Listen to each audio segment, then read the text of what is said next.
बात करते हैं ह्यूमन रेस्पिरेटरी सिस्टम की, क्या है, किस तरीके से काम करता है।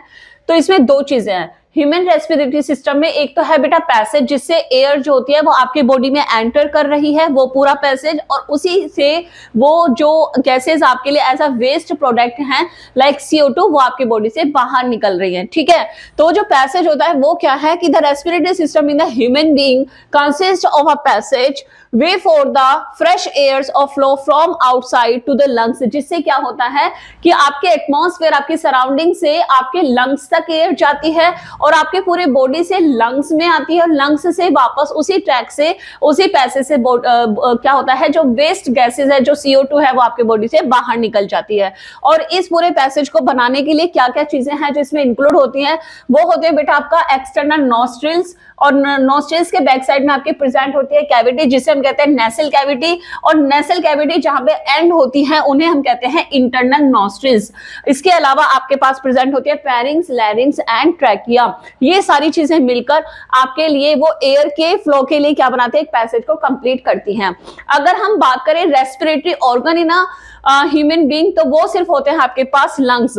लंग्स क्या है, ये आपके रेस्पिरेटरी ऑर्गन्स हैं, जिसमें इंक्लूड होता है one pair of lungs. Lungs करते क्या है बेटा, लंग्स का जो डिजाइन है वो कुछ इस तरीके से बना हुआ है कि वो आपको एक सरफेस प्रोवाइड करता है, जिसकी हेल्प से आप क्या कर सकते हैं, डिफ्यूजन ऑफ गैसेस देखने को मिलता है, या वहां पे एक्सचेंज ऑफ गैसेस पॉसिबल हो पाता है, ठीक है। द रेस्पिरेटरी ऑर्गन्स इंक्लूड्स, अब रेस्पिरेटरी सिस्टम है तो ऑर्गन भी होंगे, तो कौन सा ऑर्गन है इसके अंदर, इंक्लूड होता है अ पेयर ऑफ लंग्स। लंग्स जो होते हैं वो पेयर में प्रेजेंट होते हैं, वन पेयर ऑफ लंग्स आपका रेस्पिरेटरी ऑर्गन होता है, और ये प्रोवाइड करता है आपको ऐसी सरफेस जिसकी हेल्प से हो सकता है क्या, एक्सचेंज ऑफ गैसेस यहाँ पे पॉसिबल हो पाता है। बेटा अब बात करते हैं जो नेसल पैसेज था हमारा, उसके सबसे पहले जो पार्ट आता है वो है क्या, एक्सटर्नल नोस्ट्रिल्स। तो एक्सटर्नल नोस्ट्रिल्स कहाँ सिचुएटेड है, ये सिचुएटेड होती है eight the end of the knows, जहां पे नोज आपकी एंड होती है उसी पार्ट पे आपके जो एक्सटर्नल यानी बाहर की तरफ दिखने वाले पोर्स या ओपनिंग जिन्हें हम नोस्ट्रिल्स कह रहे हैं, ये प्रेजेंट होती हैं। अब होता क्या है कि एक्सटर्नल नोस्ट्रिल्स की हेल्प से ही आपकी जो एयर होती है वो नेसल कैविटीज या नेसल चैम्बर्स में पहुंचती है।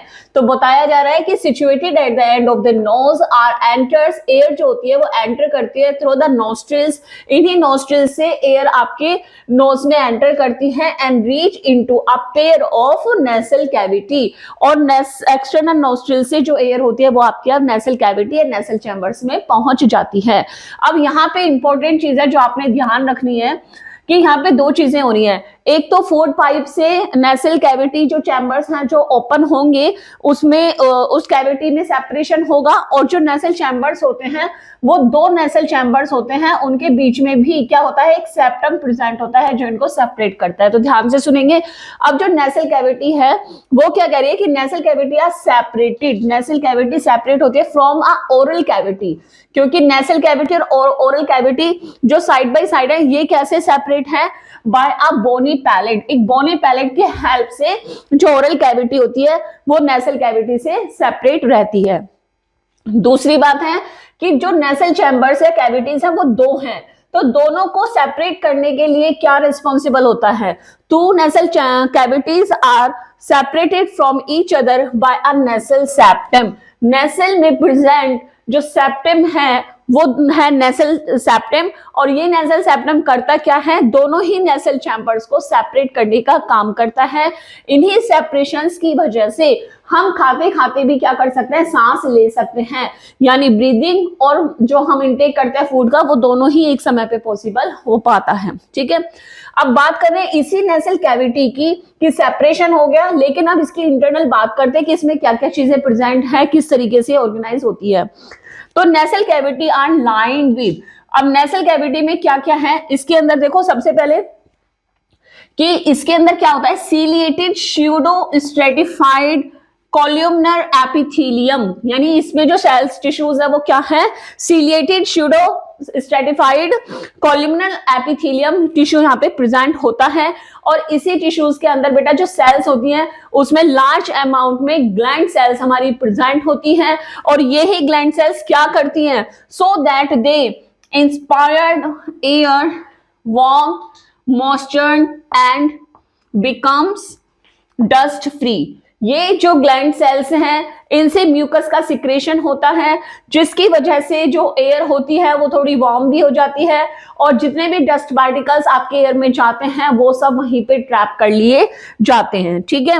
उसके अलावा इसी नेसल कैविटी या नेसल चैम्बर की लाइनिंग में एक और स्पेशल चीज प्रेजेंट है जिसे हम कहते हैं क्या, ओल्फैक्टरी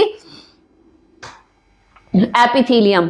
क्या प्रेजेंट है इसमें, ओल्फैक्टरी एपिथेलियम इसमें प्रेजेंट होती है, ठीक है। ये क्या काम करती है, जब आपको एंडोक्राइन सिस्टम पढ़ाया था तब भी बताया था कि ये सेंस करती हैं स्मेल को, ठीक है, और उसे हमारे ब्रेन पार्ट तक पहुंचाने का काम करते हैं।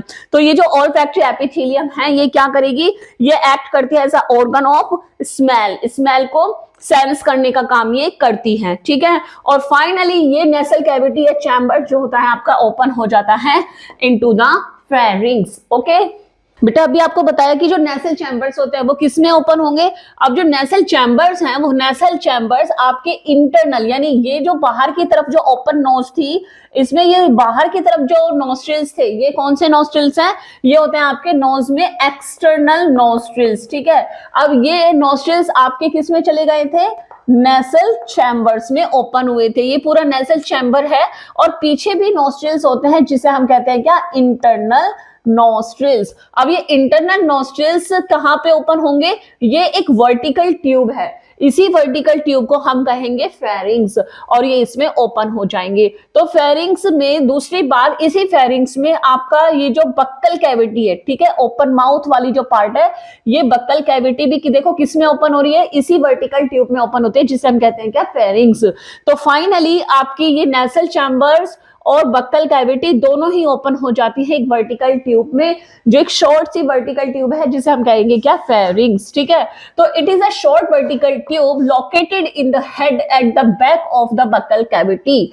It provide passage into which the internal nails या nostrils and buccal cavity both open to pass the air into it. Okay?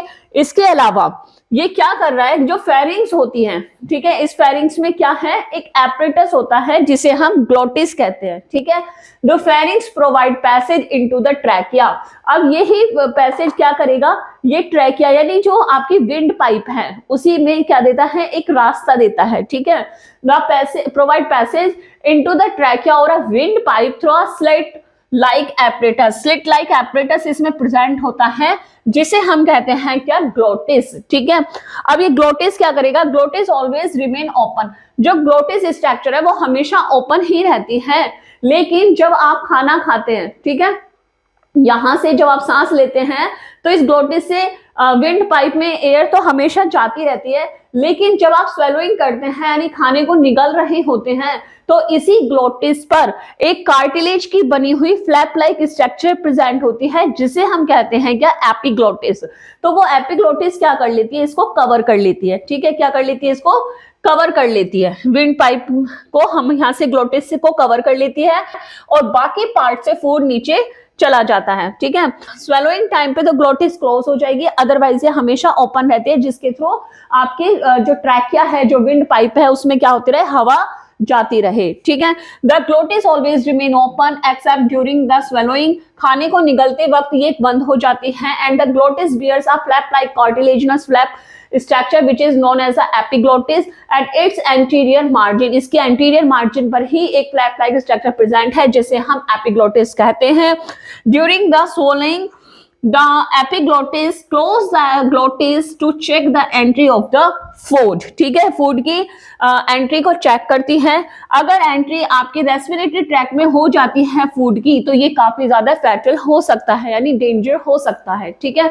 तो अभी हमने देखा कि जो नेसल चैम्बर है वो किस तरीके से फेरिंग्स है और बक्कल कैविटी फेरिंग्स से कनेक्ट है, और बक्कल कैविटी और ये नेसल चैम्बर दोनों ही आपके किसमें, फेरिंग्स में ओपन होते हैं। फेरिंग्स में होती है एक एपरेटस जिसे हम ग्लोटिस कहते हैं और इसी से क्या होता है, हमेशा एयर विंड पाइप में जाती रहती है, लेकिन जब आप खाना खाते हैं तो इसी ग्लोटिस को क्या हो जाता है, कवर करने के लिए वहां पे एपिग्लोटिस होती है, जिससे खाना जो होता है वो विंड पाइप में जाने से बच जाता है। बेटे फेरिंग्स के बाद अब बात करते हैं ट्रैकिया के बारे में, जिसे हम विंड पाइप भी कहते हैं। तो क्या है विंड पाइप? विंड पाइप बेटा एक ट्यूब लाइक स्ट्रक्चर होती है। इस ट्यूब की जो वॉल्स होती हैं वो काफी कैसी होती है, थिन होती हैं, और थिन होने की वजह से ब्रीथिंग में इसमें कोई कोलैप्स ना हो जाए, इससे प्रिवेंट करने के लिए इसी पे डिजाइन होते हैं कार्टिलेज रिंग्स। ठीक है, तो कह रहे हैं क्या कि जो हमारी विंड पाइप होती है, it is a thin walled tubes and extends downward, ये नीचे की तरफ जाती है थ्रू द नेक, नेक से नीचे जाती है और 2 ब्रांचेस में डिवाइड हो जाती है मेजरली, जैसे कि ये ट्रैकिया है और इस तरीके से ये 2 पार्ट्स में डिवाइड हो जाती है। मेजर ब्रांचेस इन्हें कहते हैं। जो राइट वाला है वो राइट साइड लंग्स में चला जाता है और जो लेफ्ट साइड है वो लेफ्ट लंग में एंटर कर जाता है। ठीक है, ट्रैकिया जो विंड पाइप है ये क्या करती है, ये कार्टिलेजिनस रिंग्स को अपने पास रखती है ताकि वो प्रिवेंट कर सके किसी भी तरीके के होने वाले कोलैप्सिंग को बिटवीन द ब्रीदिंग के समय पे कोलैप्स को रोकने के लिए कार्टिलेजिनस रिंग्स इसके पास प्रेजेंट होती हैं। अब बात करते हैं बेटा ह्यूमन बींग्स में रेस्पिरेटरी ऑर्गन की। पहले ही आपको बताया था जो रेस्पिरेटरी सिस्टम है ह्यूमन बींग में वो कंसिस्ट होता है डिफरेंट फर्स्ट पार्ट इसमें होता है, इसमें 2 चीजें इन्वॉल्व होती है। पहला तो गैसियस एक्सचेंज के लिए एसेंशियल पैसेज, जिसमें थे आपके external nostril, nasal chambers, internal nostrils, trachea and pharynx. ठीक है, लेकिन अगर हम बात करें ऑर्गन्स की तो रेस्पिरेटरी ऑर्गन्स में थे बेटा हमारे पास 1 पेयर ऑफ लंग्स। ठीक है, हर एक इंडिविजुअल में 2 लंग्स प्रेजेंट होते हैं, 1 पेयर ऑफ लंग्स प्रेजेंट होते हैं, जो क्या करते हैं, जो आपको एक ऐसी सरफेस प्रोवाइड करते हैं जिससे गैसेस का एक्सचेंज बहुत ही इजीली हो पाता है। तो कह रहे हैं in human being the respiratory organs are lungs. Respiratory organs क्या है, लंग्स है, which provide the surface for the gases exchange. ठीक है, ये क्या करते हैं, गैसेस एक्सचेंज के लिए सरफेस प्रोवाइड करते हैं। हर एक इंडिविजुअल में 2 लंग्स यहाँ पे प्रेजेंट होते हैं, 1 पेयर ऑफ लंग्स प्रेजेंट होते हैं। जो लंग्स होते हैं बेटा वो हमारी थोरेसिक कैविटी में प्रेजेंट होते हैं, क्योंकि जो हमारी बॉडी होती है उसको 2 कैविटी में डिवाइड करते हैं। अपर कैविटी को हम थोरेसिक कैविटी कहते हैं, ठीक है, और इससे नीचे वाली कैविटी को हम एब्डोमिनल कैविटी कहते हैं। अब ये जो थोरेसिक और एब्डोमिनल कैविटी है वो एक मस्कुलर स्ट्रक्चर से क्या रहती है, डिवाइड रहती है, सेपरेट रहती है। इसी मस्कुलर स्ट्रक्चर को हम डायफ्राम कहते हैं। तो डायफ्राम से ऊपर वाली कैविटी हो गई आपकी थोरेसिक कैविटी, और उसी थोरेसिक कैविटी में हार्ट के दोनों साइड इस तरह से ये लंग्स जो होते हैं आपके प्रेजेंट होते हैं। ठीक है, और the lungs lie in the thoracic cavity on the sides of the heart, and the thoracic cavity is separated from the abdominal cavity by a muscular portion is called diaphragm. बेटा बात करते हैं lungs के बारे में कि अभी आपको बताया कि जो हमारी ट्रैकिया होती है वो ब्रांचेस में डिवाइड हो जाती है, दोनों लंग्स में राइट एंड लेफ्ट साइड में एंटर कर जाती है। अब लंग्स क्या है, सबसे पहले देखेंगे जो लंग्स होते हैं वो 2 मेम्ब्रेन में एनक्लोज्ड होते हैं। ठीक है, ईच लंग इज एनक्लोज्ड, जो हर एक लंग्स होते हैं हमारे वो एनक्लोज्ड होते हैं इन 2 मेम्ब्रेन्स, 2 मेम्ब्रेन्स में वो एनवेलप की तरह वो क्लोज हो जाते हैं, और इन्हीं मेम्ब्रेन को हम कहते हैं क्या, प्लूरा। ठीक है, within the lungs the major bronchi further divide into the, अब होता क्या है कि जो आपकी ट्रैकिया थी पहले वो डिवाइड हुई ब्रांचेस में, दोनों साइड्स में, हर एक लंग्स में वो एंटर कर जाती है इस तरह से राइट एंड लेफ्ट में। अब ये सब डिवाइड हो जाती है, ठीक है, और बताती है क्या, प्राइमरी ब्रांची। ठीक है, अब ये जो प्राइमरी ब्रांची बनी ये सेकेंडरी में फर्दर डिवाइड हो जाती है इस तरीके से, और ज्यादा थिन हो जाती है, तब हम इनको कहते हैं क्या, सेकेंडरी ब्रांची। अब जो सेकेंडरी ब्रांची होती है वो और भी ज्यादा मिन्यूट ब्रांचेस में क्या हो जाती है, डिवाइड हो जाती है, तब हम इसको कहते हैं क्या, टर्सरी ब्रांचेस। ठीक है, तो यहीं पे यही बताया जा रहा है कि जो मेजर ब्रांची थी वो अब सेकेंडरी ब्रांची में डिवाइड हो जाती है, सब डिवाइड करके फिर वो और स्मॉलर टर्सरी ब्रांची में डिवाइड हो जाती है, and then finally into the still smaller, उनसे भी छोटी ब्रांची में डिवाइड हो जाती है, and in bronchiole divide into the alveolar duct. ये क्या कह रहे हैं कि जो ब्रांचियोल्स हैं वो किस में डिवाइड हो जाते हैं, इनटू द ब्रांचियुलर सैक, जो डक्ट्स हैं डक्ट्स में कन्वर्ट हो जाते हैं, and each end which enter the alveolar sac is called alveoli, और फाइनली वो एल्वियोलाई की फॉर्म स्ट्रक्चर से एल्वियोलर सैक को फॉर्म्ड करते हैं। Bronchi and their branches gives the appearance of a bunch of grapes। अब ये कह रहे हैं कि जो ब्रांची होती हैं जितनी भी ये सब ब्रांची हैं और एल्वियोलर सैक यहाँ पे जो बन जाते हैं, ये बिल्कुल जो इनके अपीयरेंस है, जो दिखने में लगता है, बिल्कुल ऐसे लगता है जैसे बंच ऑफ ग्रेप्स दिखाई देते हैं, ठीक है। The alveoli have a very thin wall. अब ये जो सैक लाइक स्ट्रक्चर है एल्वियोलाई, इसकी जो वॉल होती है वो बहुत ज्यादा कैसी होती है, थिन होती है, ठीक है। तो bronchioles alveoli have a very thin wall and composed of simple moist non ciliated squamous epithelium. ये कह रहे हैं इसकी जो वॉल है काफी थिन है और वो किसकी बनी हुई है, स्क्वेमस एपिथेलियम की बनी हुई लेयर्स होती है। इनके अंदर मॉइस्ट होता है लेकिन इनके अंदर कोई भी सीलिया प्रेजेंट नहीं होते, ये नॉन सीलिएटेड होती है। It is closely surrounded by a network of blood capillaries. जो आर्टरीज और वेन्स होती हैं उनका आपको बताया था कि वो फर्दर बहुत मिन्यूट पार्ट्स में डिवाइड हो जाती हैं और बनाती हैं क्या, एक थिन लेयर कैपिलरीज के स्ट्रक्चर्स को फॉर्म्ड करते हैं। तो ये जो एल्वियोलाई है इसमें क्या होता है, बहुत सारी कैपिलरीज यहाँ पे ब्लड के लिए यहाँ पे प्रेजेंट होती हैं। इन्हीं ब्लड कैपिलरीज से एल्वियोलर सैक पे लगी हुई इन्हीं ब्लड कैपिलरी से क्या होता है, ब्लड से जितना भी CO2 आता है वो इन्हीं एल्वियोलाई में आ जाता है और फिर वो लंग से होते हुए ट्रैकिया से नोज चैम्बर से बाहर आ जाता है और लंग से जितनी भी आप ऑक्सीजन लेते हैं with the help of diffusion वो एल्वियोलाई से कहा जाता है, इन्हीं कैपिलरीज में फ्लो हो रहे ब्लड के अंदर चला जाता है with the help of diffusion. तो इस तरीके से ये लंग्स के अंदर का अरेंजमेंट यहाँ पे होता है। बेटा इस तरह से हमने देखा कि जो लंग्स होते हैं उनके पास किस तरीके से एल्वियोलर सैक होते हैं, थिन मेम्ब्रेन होती है और उन्हीं थिन मेम्ब्रेन के साथ साथ उस पे लगी हुई होती है बहुत सारी ब्लड कैपिलरीज जिनकी वॉल खुद भी कैसी होती है, काफी थिन होती है और इसी वजह से लंग्स से जो ऑक्सीजन आपके एल्वियोलर सैक तक जाती है वो इजीली डिफ्यूज होके मिल जाती है, किसमें, ब्लड कैपिलरीज के अंदर फ्लो हो रहे ब्लड के पास आ जाती है।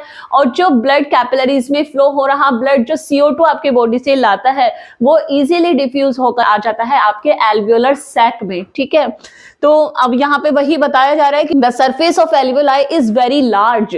एक छोटे से सैक, एक एल्वियोलर सैक या एल्वियोलाई की जो सरफेस है वो काफी लार्ज होती है, फुलफिल आवर O2 रिक्वायरमेंट, और इसी से वो हमारी ऑक्सीजन की जो रिक्वायरमेंट होती है वो फुलफिल हो जाती है। If this surface were spread out it would cover about 80 metre square, 80 square metre तक का एरिया, यानी 70 to 100 स्क्वायर मीटर का जो एरिया होता है वो ये सरफेस, पूरी सरफेस अगर देखी जाए लंग्स में तो ये इतने मीटर स्क्वायर को क्या कर लेती है, एरिया को कवर कर सकती है। The pigment haemoglobin present in the RBCs of blood and sufficient supply of oxygen to each and every cells of the body। अब होता क्या है कि जो आपके लंग्स हैं, ठीक है, लंग्स में आपने फाइनली देखा कि आपको एल्वियोलाई यहाँ पे है प्रेजेंट और किसके फॉर्म में है, एक सैक के फॉर्म में है और यहीं पे होती है आपकी क्या, ब्लड की कैपिलरीज। क्या है ये, कैपिलरीज हैं, ठीक है।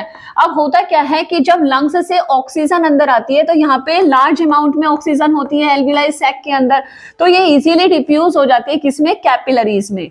तो कैपिलरीज में क्या आ जाता है, कैपिलरीज में O आ जाता है, जबकि जो कैपिलरीज है वो आपके बॉडी से क्या लेकर आ रही है, वो लेकर आ रही है आपकी CO2। तो इसमें क्या है, CO2 की क्वांटिटी बहुत ज्यादा है। तो यहाँ पे होता क्या है कि ब्लड के कैपिलरीज से ब्लड में जो आपका CO2 है वो तो आ जाता है एल्वियोलाई सैक में, यहाँ पे CO2 आ जाता है और जो एल्वियोलर सैक के अंदर ऑक्सीजन है वो आपके ब्लड में चली जाती है। अब ब्लड में ऐसा क्या है जो ऑक्सीजन को कैरी कर रहा है, तो बेटा ब्लड में प्रेजेंट होती है आपकी RBCs में होता है एक हीमोग्लोबिन पिगमेंट जो क्या करता है, वो ऑक्सीजन को ट्रैप करने का काम करता है, ये ऑक्सीजन को ट्रैप कर सकता है, ठीक है। तो इसी से जब ये बॉडी में RBCs आपके ऑक्सीजन को ट्रैप करते हैं, पूरे बॉडी में सर्कुलेट होती है, तो इसी वजह से आपकी बॉडी के हर एक सेल और टिश्यू को क्या मिल जाती है, ऑक्सीजन मिल जाती है। बेटा बात करते हैं लास्ट ये वॉइस बॉक्स के बारे में। ये क्या है, the voice box is also called the larynx. लैरिंग्स को ही हम वॉइस बॉक्स के नाम से भी जानते हैं। It is an enlarge upper part of the trachea. ये हमारे ट्रैकिया का ही एक एनलार्ज अपर पार्ट होता है जिसे हम लैरिंग्स कहते हैं। And before puberty, the larynx is inconspicuous, यानी ये क्या कह रहे हैं कि बिफोर प्यूबरिटी, प्यूबरिटी अटेंड करने से पहले द लैरिंग्स इज, कैसा होता है जो लैरिंग्स होता है वो इनकॉन्स्पिशियस, यानी इतना दिखाई नहीं देता, इतना विजिबल नहीं होता, and similar in male and female, दोनों ही मेल और फीमेल दोनों में ही कैसा होता है, ये एक जैसा दिखाई देता है, ठीक है। द मेल के अंदर क्या होता है, जब प्यूबरिटी होती है, आफ्टर प्यूबरिटी वो क्या हो जाता है, वो थोड़ा सा प्रोमिनेंट हो जाता है, ठीक है। तो it often becomes a prominent and protrudes, मतलब काफी अलग सा थोड़ा दिखाई देने लगता है, बाहर की तरफ आ जाता है, एंड कॉल्ड एडम एप्पल। जो मेल होते हैं उनके अंदर क्या होता है, आफ्टर द प्यूबरिटी जो हमारा लैरिंग्स होता है वो थोड़ा सा ब्रॉड हो जाता है और बाहर की तरफ दिखाई देता है, जिसे हम एडम एप्पल कहते हैं। वही इनसाइड द लैरिंग्स, लैरिंग्स के अंदर यानी वॉइस बॉक्स के अंदर आर द 2 वोकल कॉर्ड्स भी प्रेजेंट होती हैं। क्या होता है लैरिंग्स के अंदर, आपके यहाँ पे 2 वोकल कॉर्ड्स प्रेजेंट होती है। These are folds of mucus membrane, ये म्यूकस मेम्ब्रेन की बनी हुई कुछ फोल्ड्स होते हैं that extends into the lumen. Lumen क्या होता है बेटा, किसी भी इस तरह से कोई ट्यूबुलर स्ट्रक्चर्स होती है तो जितना भी एरिया वो अपने ट्यूब्यूल्स में किसी भी सेल्स ऑर्गेनाइजेशन ऑर्गेनाइजेशन लेयर्स वगैरह में लेती है, लेकिन उसके बाद जो भी खाली जगह बचती है इसको हम कहते हैं क्या, ल्यूमेन, ठीक है। इस ल्यूमेन की बात कर रहे हैं कि दीज फोल्ड्स, अब ये क्या है, यहाँ पे जो भी फोल्ड्स हैं, 2 फोल्ड्स की बात कर रहे हैं कि जो आपका लैरिंग्स है, इस लैरिंग्स के अंदर आपके 2 वोकल कॉर्ड्स प्रेजेंट होते हैं और एक्चुअल में ये मेम्ब्रेनस फोल्ड होते हैं जो एक्सटेंड्स होते हैं इनटू द ल्यूमेन, ल्यूमेन की तरफ फैले हुए होते हैं, फ्रॉम द साइड, साइड से लेकर ल्यूमेन तक ये फैले हुए होते हैं।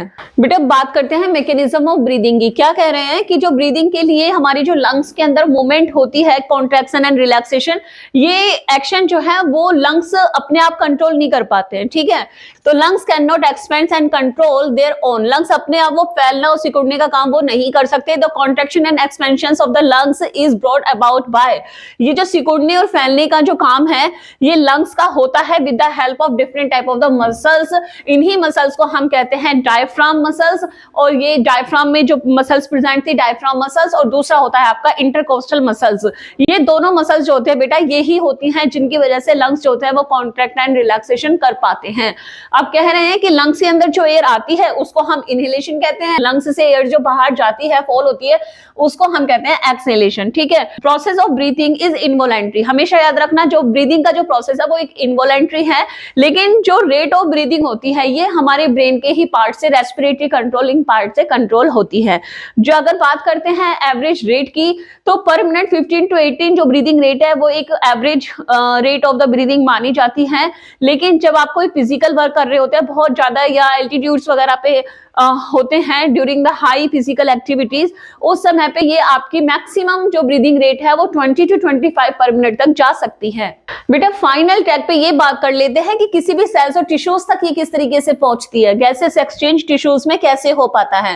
तो exchange of gases in tissues, कह रहे हैं कि breathing is the first step, सबसे पहले जो सांस हम ले रहे हैं, जो ब्रीदिंग हम कर रहे हैं, ये फर्स्ट स्टेप है रेस्पिरेशन का, ठीक है।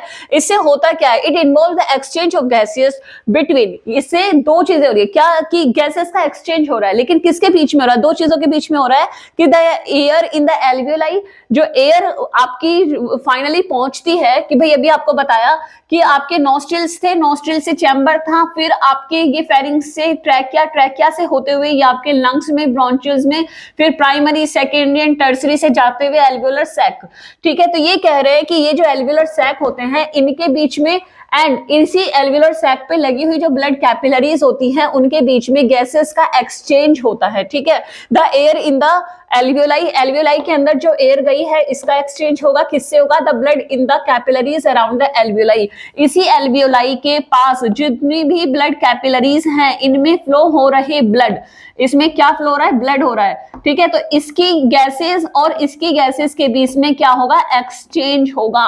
इस एल्वियोलर सैक से लंग्स से कैपिलरीज के ब्लड में ऑक्सीजन चली जाएगी और ब्लड से बॉडी से जो आ रही CO2 है वो एल्वियोलर सैक में आ जाएगी। तो in this exchange the blood takes up oxygen, जो कैपिलरीज के अंदर ब्लड फ्लो हो रहा है वो ऑक्सीजन को ले लेगा, ठीक है। फ्रॉम द एल्वियोलर एयर, इसी एल्वियोलर एयर से प्रेजेंट ऑक्सीजन को ब्लड ले लेगा एंड रिलीज CO2, और बदले में जो बॉडी से CO2 लाया है वो इसको दे जाएगा। यहाँ पे आ जाएगी CO2 और O2 वो ले जाएगा। ठीक है, कैसे ले गया कि high concentration to the low concentration, क्योंकि जब एयर आई, ऑक्सीजन आई इसमें एल्वियोलाई में, तो वहां पे ऑक्सीजन की कंसंट्रेशन बहुत ज्यादा थी, तो वो high concentration to low concentration यानी ब्लड में चली गई। और जब बॉडी से ब्लड आया एल्वियोलाई में, तो वो CO2 को मैक्सिमम अमाउंट में लाया, तो वहां पे ब्लड के अंदर CO2 की कंसंट्रेशन बहुत ज्यादा हाई थी, और हाई कंसंट्रेशन से वो एल्वियोलर सैक में, means high to low concentration में वो क्या होगा, CO2 जो है वो आपके एल्वियोलाई में आ जाती है। ठीक है, अब हुआ क्या कि यहाँ पे लंग्स थे, लंग्स से आई ऑक्सीजन, ये ऑक्सीजन मिल गई ब्लड में, ब्लड उसको कहाँ पे लेके गया, पल्मोनरी वेन्स में लेकर गया। बेटा पल्मोनरी वेन ही वो वेन होती है, वो ब्लड वेसल होती है जो लंग्स से ऑक्सीजनेटेड ब्लड को वापस हार्ट में लाती है। ठीक है, तो पल्मोनरी वेन से वो left side of the heart में आ जाती है, to the left side of the heart, and heart अब इसको सप्लाई कर देता है, पंप करके कहाँ पे चला जाता है ये, जब इसको पंप करा जाएगा तो ये ऑक्सीजनेटेड ब्लड अब आपके different parts of the body, organ, tissue और सेल्स में चला जाएगा। ठीक है, तो इस तरीके से कंप्लीट होता है exchange of gases in the tissues.